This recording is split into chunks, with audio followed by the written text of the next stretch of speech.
Good morning mga kapatid. Today's devotion, a target for temptation. Scripture reading, 2 Samuel chapter 11 verse 1 through 27, and our key verse, James chapter 4 verse 7. Submit to God, resist the devil, and he will flee from you. Ang pagtutukso ay may isang layunin.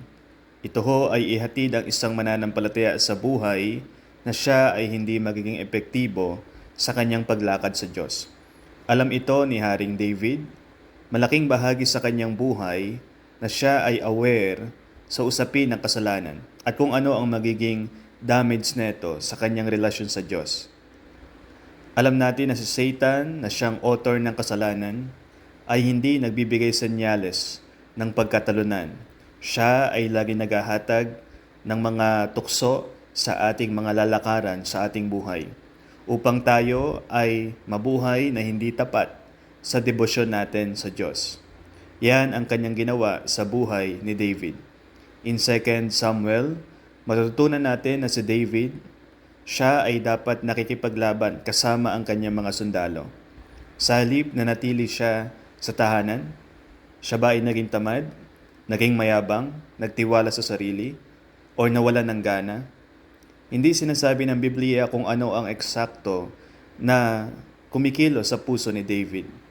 Pero pwede nating makita na si David ay isa sa naging target sa temptation ni Satan. At maaari ito ay kanyang inimbita sa kanyang buhay.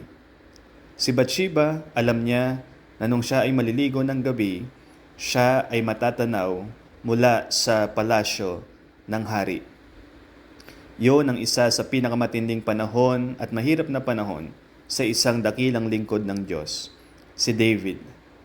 Dahil ito yung panahon na naihatag na sa kanya ang tukso. At si David ay isa sa naging willing participant. Ito rin ay kanyang ninais sa kanyang buhay. Lagi mong tatandaan, gaano man katukso ang mga sitwasyon na iyong nararanasan, hindi mo pwedeng isaalang-alang ang iyong matamis na fellowship sa Diyos at ang pag-ibig ng iyong pamilya maging ng iyong mga kapatid sa Panginoon. Kaya't sabihin mo sa manunukso ang salitang no. At ikaw ay tumawag sa Diyos, humingi ng kanyang lakas at ng kanyang proteksyon upang ang kaaway ay maging talunan sa iyong buhay.